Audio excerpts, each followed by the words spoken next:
SV6 news కు స్వాగతం. ముందుగా హెడ్లైన్స్. ప్రధాని నరేంద్ర మోదీ ఇంట్లో ఓ ఆవు దూడకు జన్మనిచ్చింది.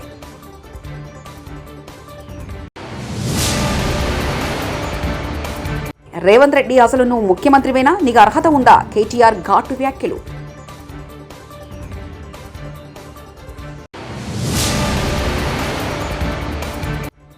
జగన్ 5 ఏళ్ల పాలన రాష్ట్రానికి అతిపెద్ద విపత్తు. రాష్ట్ర పౌర సరఫరాల శాఖ మంత్రి నాదెండ్ల మనోహర్.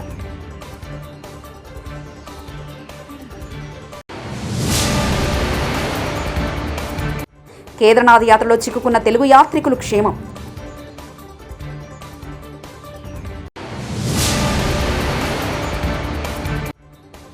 ఆరు వారాల తర్వాత అసెంబ్లీలో హైడ్రా బిల్లు వస్తుంది.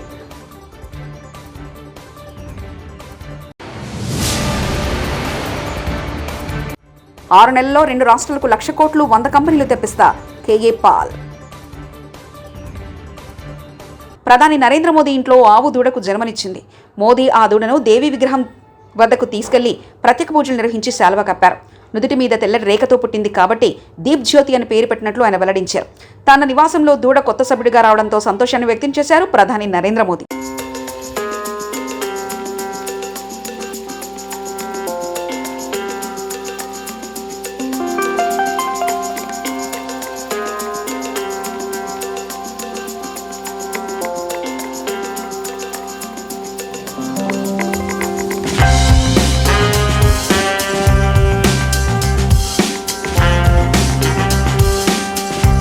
నిన్న 2 బీఆర్ఎస్ ఎమ్మెల్యేలు కొట్టుకుంటే అది కాంగ్రెస్ పార్టీపై వేస్తున్నారు.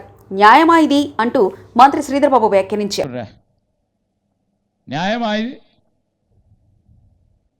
బీఆర్ఎస్ కు సంబంధించిన ఎమ్మెల్యే, నేను బీఆర్ఎస్ పార్టీ ఎమ్మెల్యేను, పబ్లిక్ అకౌంట్స్ కమిటీ చైర్మన్ను నేను అని చెప్తే, ఇంకో బీఆర్ఎస్ పార్టీ ఎమ్మెల్యే వాళ్ళకి ఏదైనా మనస్పర్ధలు ఉంటే, మీ మనస్పర్ధలు మీకుంటే అక్కడ కాంగ్రెస్ పార్టీపై నెపం ఉంది. ప్రభుత్వానికి సంబంధించి ఇష్టరాజ్యంగా అడ్డగోలు మాట్లాడుతూ ఉన్న వైనాన్ని ప్రజలందరూ కూడా గమనిస్తూ ఉన్నారు. మెగా ఇంజనీర్ పనిచేస్తున్న సుంకిసాల దగ్గర ప్రమాదం జరిగితే ఆ కంపెనీని బ్లాక్ లిస్టులో పెట్టండి డిమాండ్ చేశారు. కానీ బ్లాక్ లిస్ట్ చేయకుండా దొంగలు కలిసి ఊర్లు పంచుకున్నట్లు 4,350 కోట్ల కొడంగల్ లిఫ్ట్ ఇరిగేషన్ ప్రాజెక్టును సగం మెగా కంపెనీకి వచ్చారు. ఇంకొక సగం మంత్రి పొంగులేటి శ్రీనివాస్ సంస్థ రాఘవ కన్స్ట్రక్షన్ కు అప్పగించారంటూ కేటీఆర్ వ్యాఖ్యానించారు. అక్కడ పనిచేస్తున్నదో మెగా ఇంజనీరింగ్, దాన్ని బ్లాక్ లిస్ట్ చేయండి, వెంటనే ఎంక్వైరీ కాల్ఫర్ చేయండి, ఆ సంస్థను బ్లాక్ లిస్ట్ లో పెట్టండి. రాష్ట్రంలో ఒక్క వర్క్ కూడా ఇయ్యొద్దు. ఎట్లా ఇస్తారు అంత పెద్ద యాక్సిడెంట్ అయినాక? మరి దాదాపు 75-80 కోట్ల రూపాయల ప్రజాధనం నష్టం జరిగింది అక్కడ. వెంటనే ఎంక్వైరీ చేసి అధికారుల మీద చర్యలు తీసుకొని వాళ్ళను బలిపశువులను చేయడం కాదు, ఆ సంస్థను బ్లాక్ లిస్ట్ చేయమని చెప్పి డిమాండ్ చేసినాం. కానీ ఇలా పొద్దున వార్త చూసినా నేను, 4 రోజుల కింద కూడా నేను చెప్పా ఈ మాట, మళ్ళా కూడా చెప్తా ఉన్నా. 4 రోజుల కిందనే వార్తలు వచ్చినాయి, కొడంగల్ లిఫ్ట్ ఇరిగేషన్ కూడా మెగా ఇంజనీరింగ్కే కట్టబెడతారు, వాళ్ళకే ఇస్తారు అని. మరి ఈరోజే పొద్దున వార్త వచ్చింది, కొడంగల్ లిఫ్ట్ ఇరిగేషన్ ప్రాజెక్టును దొంగలు కలిసి ఊర్లు పంచుకున్నట్టు 4,350 కోట్ల రూపాయల ప్రాజెక్టు ముఖ్యమంత్రి సొంత నియోజకవర్గం.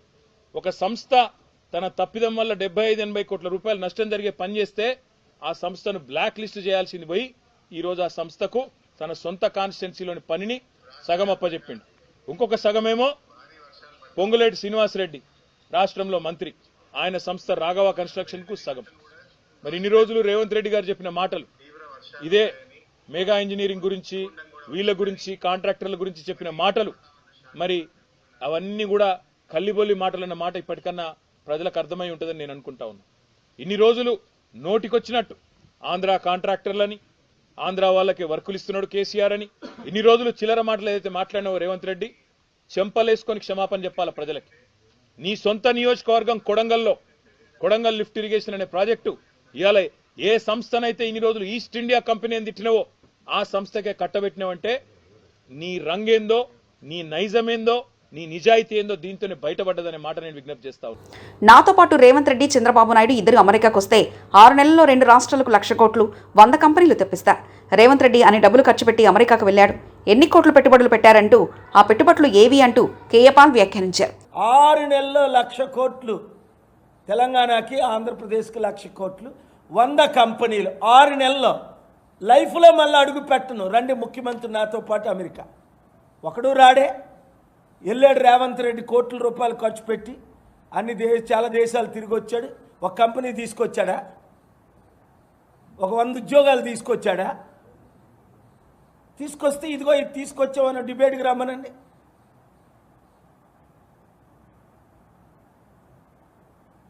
టోటల్ ఫెయిల్ అయిపోయారనే బాధ. ముఖ్యమంత్రి రేవంత్ రెడ్డి వస్తానని చెప్పి విదేశాలు 9 నెలలు అయినప్పటికీ కంపెనీలు తీసుకురావడానికి, సీఈఓలు కలవడానికి, ప్రెసిడెంట్లు కలవడానికి ఆయన రాలేదు. తెలంగాణలో హత్యలు, మానభంగాలు ఏమైనా జరిగాయా? ఏం జరిగిందని శాంతి భద్రతలలో రోడ్డెక్కి అరుస్తున్నారంటూ మంత్రి పొన్నం ప్రభాకర్ అన్నారు. ఇక్కడ నువ్వు ఇంటికాడికి స్వేచ్ఛ కలిగినా ఏం శాంతి భద్రత హత్యలైనాయా, మానభంగాలైనాయా, ఏం జరిగినాయి? వట్టిగానే శాంతి భద్రతని రోడ్డెక్కి వరుతా ఉన్నారు. ఏం జరిగింది అలా? రేవంత్ రెడ్డి, అసలు నువ్వు ముఖ్యమంత్రివేనా? నీకు అసలు అర్హత ఉందా? ఒక ఎమ్మెల్యే ఇంటి మీదకి అరకపొడి గాంధీ రౌడీలాగా వాహనాలు వేసుకుని వెళ్తుంటే వారికి పోలీసు వాళ్ళు ఎస్కార్ట్గా వచ్చారు. గత 10 ఏళ్లలో ఎలాంటి దాడులు ఎప్పుడూ జరగలేదు. హోంమంత్రి తన దగ్గరే పెట్టుకునే రేవంత్ రెడ్డి శాంతి భద్రతలు కాపాడలేకపోయారంటూ కేటీఆర్ వ్యాఖ్యానించారు. ప్రశ్నిస్తే ఆయన ఇంటి మీదకి పోలీస్ ఎస్కార్ట్ పెట్టి డీసీపీలు, అడిషనల్ డీసీపీలు, ఏసీపీలు, సిఐలు ఒక గేటెడ్ కమ్యూనిటీ లోపలికి ఒక 50-100 మంది గూండాగాలు చొచ్చుకొని వచ్చి ఇవాళ ఒక ఎమ్మెల్యే ఇంటి మీద దాడి చేసే పరిస్థితి ఇప్పుడే మేము చూసినాం. ఎమ్మెల్యే గారి ఇంటి మీద దాడి చేయడమే కాదు, వారి ఇంట్లో ఉండే పెద్దలు, వారి తల్లిదండ్రులు వచ్చినప్పుడు కానీ లేదా వారి మామగారు వచ్చినప్పుడు కానీ ఉండే ఆ రూమ్ మీద మొత్తం అద్దాలు బలగొట్టిండ్రు. అందులో ఉన్న పెద్దలకు ఏమైనా అయ్యింటే, ఏమైనా జరిగింటే, జరగకూడదు ఏమైనా జరిగింటే ఎవడు బాధ్యుడు? రేవంత్ రెడ్డా? లేకపోతే ఇక్కడ దాడి చేయడానికి వచ్చిన ఆరికపూడి గాంధీ? ఈ రకమైన గూండాగిరి, ఈ రకమైన దౌర్భాగ్యం హైదరాబాద్ 10 ఏళ్లలో ఎన్నడూ లేదు. ఒక ఎమ్మెల్యే ఇంటి మీదనే దాడి, అది ఒక ఎమ్మెల్యే ఇంటి మీదకి దాడికి వస్తుంటే ఫ్యాక్షన్ సినిమాల్లో చూపెట్టినట్టు కార్లకెళ్లి బయటికి ఏలాడుకుంటా 20 బండ్లు పెట్టుకుని లైవ్ పెట్టుకుంటా ఆడికెళ్లి ఇటు దాకా పోలీస్ ఎస్కాట్ లో వచ్చిరంటే చేతగాని ఒక హోంమంత్రి, చేతగాని ముఖ్యమంత్రి ఈరోజు రాష్ట్రానికి ఉండడం వల్లనే ఈ దౌర్భాగ్యం దాపురించింది. అసలు రేవంత్ రెడ్డి, నేను అడుగుతా ఉన్నా, నువ్వు ముఖ్యమంత్రివేనా? అసలు నీకు అర్హత ఉందా? ఇవాళ హైదరాబాద్ లో నడి వీధిలో ఈ రకమైన గూండాగిరి చేస్తే రేపు జరగకూడదు ఏమైనా జరిగితే ఎవడు బాధ్యుడు? నువ్వా? నీ ప్రభుత్వమా? నీ డీజీపా? ఎవరు తీసుకుంటారని నేను అడుగుతా ఉన్నా. ఇంత దుర్మార్గమా? ట్రిబ్యునల్కు ఏపీ ప్రభుత్వం లేఖ. కృష్ణా వాటర్ వినియోగంపై బ్రిజేష్ కుమార్ ట్రిబ్యునల్ను ఏపీ ప్రభుత్వం లేఖ రాసింది. పోలవరం ప్రాజెక్టు ద్వారా గోదావరి జలాలు వినియోగించుకున్న కరువు ప్రభావిత ప్రాంతాల్లో కృష్ణా జలాలు వాడుకునే హక్కు తమకుందని లేఖలో తెలిపింది. కృష్ణా బేసిన్లో పాత ప్రాజెక్టుల కింద నీటి వినియోగానికి రక్షణ ఉందని, ఆ అంశాన్ని సమీక్షించడం సరికాదని పేర్కొంది. 6 వారాల తర్వాత అసెంబ్లీలో హైడ్రా బిల్లు వస్తుంది. హైడ్రాకు చట్టబద్ధత కల్పిస్తూ అక్టోబర్ నెలలోపు ఆర్డినెన్స్ రానుందంటూ, విశేష అధికారులు రాబోతున్నాయంటూ హైడ్రా కమిషనర్ రంగనాథ్ వ్యాఖ్యానించారు. So powers under various acts will be delegated on to Hydra.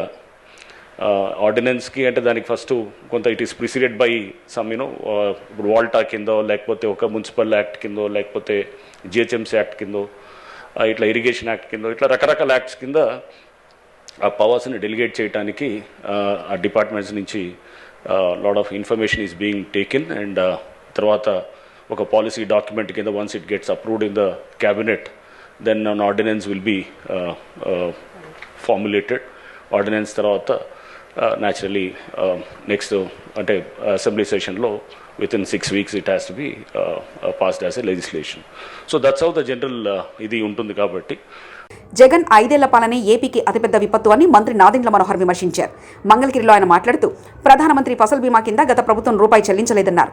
2020 kharif నుంచి రైతులకు పంట బీమా ఇవ్వలేదని తెలిపారు. అర్థం లేని విమర్శలతో వైసీపీ కాలక్షేపం చేస్తుందంటూ మండిపడ్డారు. కష్టాల్లో ఉన్న వరద బాధితులను ఆదుకోవాలన్న ఆలోచన జగన్కు లేదని మండిపడ్డారు. గత 100 సంవత్సరాల్లో కూడా ఇటువంటి వర్షపాతం నమోదు కాని ప్రాంతాల్లో కూడా ఆశ్చర్యపోయే విధంగా విపత్తులు మనం చూస్తూ వచ్చాం. కొన్ని ప్రాంతాల్లో ప్రజలు అప్రమత్తమైనా కూడా ప్రభుత్వం తరఫు నుంచి అధికార యంత్రాంగం సిద్ధమైనా కూడా ఒకేసారి అంత భారీ వర్షం నమోదుతోటి దిగువ ప్రాంతాల్లో ఉన్న ప్రజలు తీవ్రమైన ఇబ్బందులకు గురవుతున్నారు. విజయవాడ నగరంలో మనం చూసాం ఏ విధంగా ఒక బాధ్యతతోటి గౌరవ ముఖ్యమంత్రి గారి నాయకత్వంలో ఉప ముఖ్యమంత్రి గారి పవన్ కళ్యాణ్ గారు చూపించిన చొరవతోటి, స్పందించే మనస్తత్వంతో ప్రతి ఒక్కరూ కూడా ఒక బాధ్యతతోటి క్షేత్రస్థాయిలోకి వెళ్ళి పనిచేసి వాళ్ళ కష్టాలు కొంతవరకైనా తగ్గించే విధంగా ఒక ప్రయత్నం చేస్తూనే ఉన్నాం. ఈ తరుణంలో జగన్మోహన్ రెడ్డి గారు వింతగా ఒక రాజకీయ నాయకుడు చేయాల్సిన కార్యక్రమాలకి భిన్నంగా ప్రజలకి అండగా నిలబడాల్సిన సందర్భంలో కేవలం విమర్శలకే గురి చేయడం, రాష్ట్ర ప్రభుత్వం అందిస్తున్న వరద సహాయాన్ని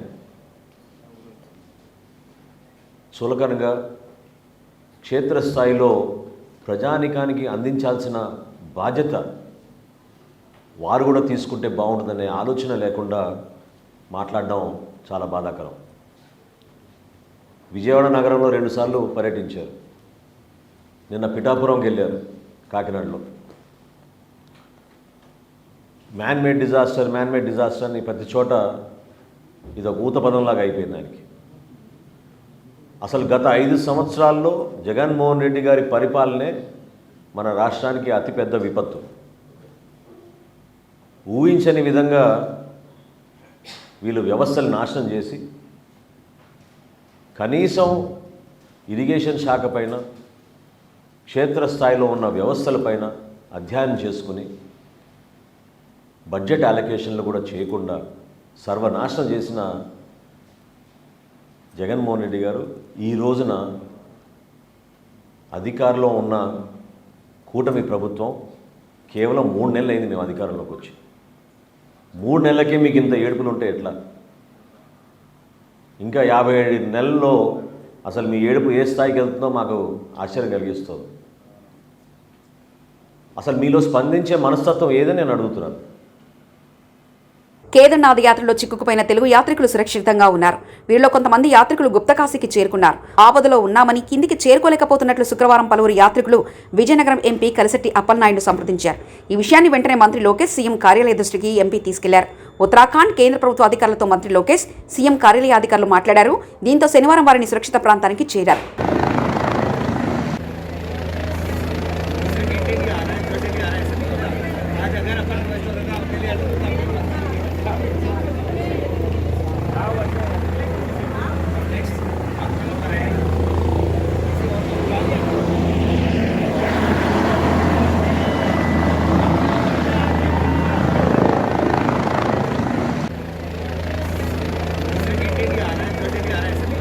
ఖైరతాబాద్ మహాగణపతి దర్శనానికి శనివారం భక్తులు పోటెత్తారు. వరుసగా 2 రోజులు సెలవు రావడంతో భక్తులు పెద్ద సంఖ్యలో తరలివచ్చారు. విఘ్నేశ్వరుడి దర్శనం కోసం క్యూలైన్లలో భారులు తీరారు.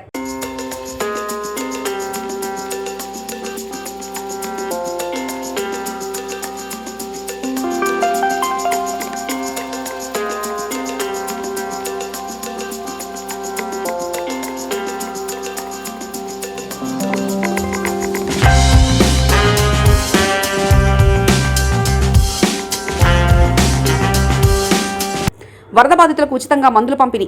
భారీ వర్షాలు, వరదలతో తీవ్రంగా నష్టపోయిన ప్రజలను ఆదుకునేందుకు ముందుకు రావాలని ఉప ముఖ్యమంత్రి పవన్ కళ్యాణ్ పిలుపు మేరకు వివిధ ప్రజా సంఘాలు, పలువురు ప్రముఖులు, వ్యాపారస్తులు ముందుకొచ్చారు. మేము సైతం అంటూ మానవత్వం చాటుకున్నారు. సేవా కార్యక్రమాలు చేపడుతున్నారు. విజయవాడ ప్రాంతానికి చెందిన డీడీ రెమెడీస్ ప్రైవేట్ లిమిటెడ్ అనే సంస్థ వరద బాధితుల సహాయార్థం 40 లక్షల విలువ చేసే ఎమర్జెన్సీ మందుల కిట్లు పంపిణీ చేసేందుకు ముందుకొచ్చింది. మందులతో కూడిన మెడికల్ వ్యాన్ను శనివారం జనసేన పార్టీ కేంద్ర కార్యాలయం వద్ద శాసనమండలి సభ్యులు పిడుగు హరిప్రసాద్ జెండా ఊపి ప్రారంభించారు. విజయవాడలోని వైద్య శిబిరాల్లో ఈ కిట్లను అందుబాటులో ఉంచనున్నట్లు డీడీ రెమెడీస్ సంస్థ ప్రతినిధి వెల్లడించారు. ఈ కార్యక్రమంలో జనసేన పార్టీ కార్యక్రమాల నిర్వహణ కమిటీ కన్వీనర్ కళ్యాణం శివశ్రీనివాస్, పార్టీ ప్రకాశం జిల్లా అధ్యక్షుడు శ్రీ షేక్ రియాజ్, పార్టీ నేతలు మండలి రాజేష్, చోటిశెట్టి చంద్రశేఖర్ తదితరులు పాల్గొన్నారు. ప్రధాని నరేంద్ర మోదీ ఇంట్లో ఓ ఆవు దూడకు జన్మనిచ్చింది.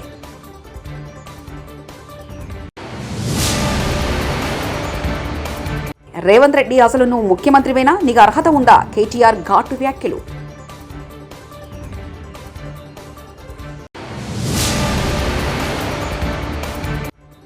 జగన్ 5 ఏళ్ల పాలన రాష్ట్రానికి అతిపెద్ద విపత్తు. రాష్ట్ర పౌర సరఫరాల శాఖ మంత్రి నాదెండ్ల మనోహర్.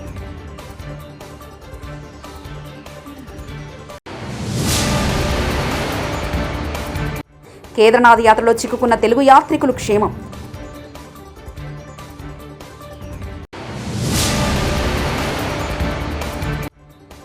ఆరు వారాల తర్వాత అసెంబ్లీలో హైడ్రా బిల్ వస్తుంది.